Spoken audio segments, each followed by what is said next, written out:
Hello students, स्वागत है आप सभी का हमारे यूट्यूब चैनल पर जिसका नाम है सौरव क्लासेस। आज मैं जेपीएससी मुख्य परीक्षा के लिए प्राचीन भारतीय इतिहास से काफ़ी महत्वपूर्ण विषय मौर्यकालीन कला एवं वास्तुकला लेकर उपस्थित हुआ हूँ। ये हमारा 12वां टॉपिक है, तो चलिए शुरू करते हैं। मौर्यकालीन कला मुख्य रूप से दो भागों में राजकीय कला तथा लोक कला में विभक्त है। राजकीय कला राज तक्षकों द्वारा निर्मित मौर्य प्रासाद तथा अशोक स्तंभों में के रूप में पाई जाती है, जबकि लोक कला का रूप परखम के यक्ष की चमार गृहिणी और बेसनगर की यक्षिणी में दिखाई देती है। इन कलाओं की संक्षिप्त व्याख्या निम्नलिखित है। एक एक करके हम दोनों कलाओं को देखेंगे। पहला है राजकीय कला। राजकीय कला का पहला उदाहरण चंद्रगुप्त का प्रासाद है। प्रासाद अर्थात महल है, जो कि वर्तमान में पटना के निकट कुम्भरहार गांव के समीप था। इसकी खुदाई से राजप्रासाद की विशालता का अनुमान लगाया जा सकता है। यह सभा भवन खंभों वाला हॉल था। खुदाई से 40 पाषाण स्तंभ मिले हैं। इससे सभा भवन के फर्श और छत लकड़ी के थे। भवन की लंबाई 140 फुट और चौड़ाई 120 फुट है। भवन के स्तंभ बलुआ पत्थर के बने हुए हैं और उनमें चमकदार पॉलिश की गई थी।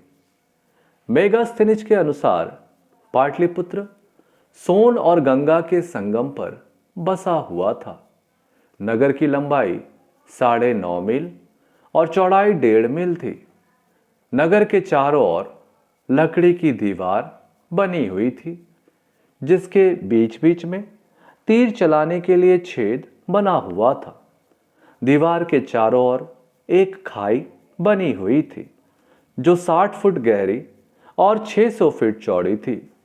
नगर में आने जाने के 64 द्वार थे।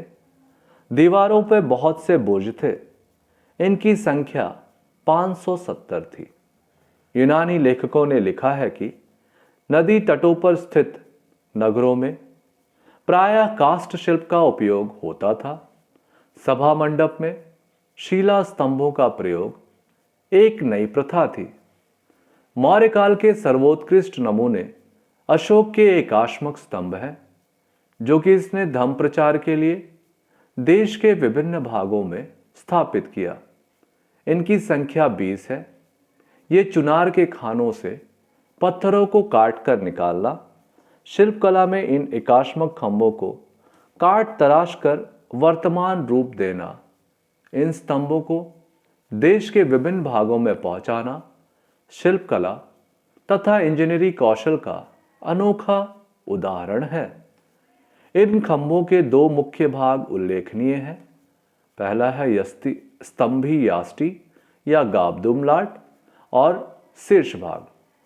शीर्ष भाग का मुख्य अंश है घंटा, जो कि अखमनी स्तंभों के आधार के घंटों से मिलते जुलते हैं। भारतीय विद्वान इसे अवांगमुखी कमल कहते हैं। इसके ऊपर गोलंड या चौकी है।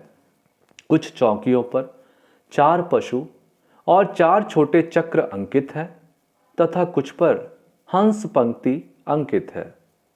चौकी पर सिंह, अश्व, हाथी और बैल आसीन है।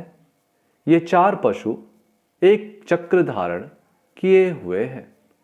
यह चक्र बुद्ध द्वारा धर्म चक्र प्रवर्तन का प्रतीक है। अशोक के एकाश्मक स्तंभों का सर्वोत्कृष्ट नमूना सारनाथ के सिंह स्तंभ का शीर्षक है। मौर्य शिल्पियों का रूप विधान से इससे अच्छा दूसरा नमूना नहीं है। ऊपरी सिंहों में जैसी शक्ति का प्रदर्शन है, उनकी फूली हुई नसों में जैसी स्वाभाविकता है और उनके नीचे अंकित आकृतियों में जो प्राणवान वास्तविकता है, उनमें कहीं भी आरंभिक कला की छाया नहीं है। शिल्पियों ने सिंहों के रूप को प्राकृतिक सच्चाई से प्रकट किया है। मौर्यों ने स्तूप निर्माण परंपरा को भी बढ़ावा दिया। सांची तथा भरहुत के स्तूप अशोक ने बनवाया है। अशोक ने चट्टानों को काटकर कंदराओं का निर्माण करवाया। गया के निकट बराबर पहाड़ियों में अशोक ने सुदामा गुफा बनवाया, जिसे उसने आजीविकों को दान में दे दिए। इस गुफा के 2 कोष्ठ हैं, जिसकी छत अर्धवृत्ताकार है। इसके बाहर का मुखमंडप आयताकार है, किंतु छत गोलाकार है। दोनों कोष्ठों की भित्तियों और छतों पर शीशे जैसी चमकती हुई पॉलिश है, जिससे यह ज्ञात होता है कि चैत्य घरों का मौलिक विकास अशोक के समय में ही प्रारंभ हो गया था। दूसरा हमारा है लोक कला। मौर्यकालीन लोक कला का ज्ञान उन महाकाय यक्ष यक्षी मूर्तियों द्वारा होता है जो मथुरा से पाटलिपुत्र, विदिशा, कलिंग तथा पश्चिमी सुप्रीक तक पाई जाती हैं। इन यक्ष यक्षी मूर्तियों की अपनी निजी शैली है, जिसका ठेठ रूप देखते ही अलग पहचाना जा सकता है। अति मानवीय महाकाय मूर्तियां खुले आकाश के नीचे स्थापित की जाती थी। इस संबंध में परखम ग्राम से प्राप्त यक्ष मूर्ति, पटना से प्राप्त यक्ष मूर्ति जिस पर ओपदार चमक है और एक लेख भी है, पटना के दीदारगंज से प्राप्त चमार ग्रहणी यक्षी जिस पर सभी मौर्य शैलियों की चमक है, विशेष रूप से उल्लेखनीय है। ये मूर्तियां महाकाय हैं और मांसपेशियों की बलिष्ठता और दृढ़ता उनमें जीवंत रूप में व्यक्त हुई हैं। वे पृथक रूप से खड़ी हैं, पर उनके दर्शन का प्रभाव सम्मुखहीन है, मानो शिल्पी नरों ने उन्हें सम्मुख दर्शन के लिए बनाया हो। उनकी वेश है सिर पर पगड़ी, कंधों और भुजाओं पर उतरिए, नीचे धोती, कानों में भारी कुंडल, गले में कंठा, छाती पर तिकोना हार और बाजुओं पर अंगद आदि। मूर्तियों को थोड़ा घटोदर दिखाया गया है। इस प्रकार मौर्यकालीन कलाओं का सूक्ष्म परीक्षण करने से हमें ज्ञात होता है कि मौर्यकालीन कला अत्यंत ही विकसित एवं प्रभावशाली थी।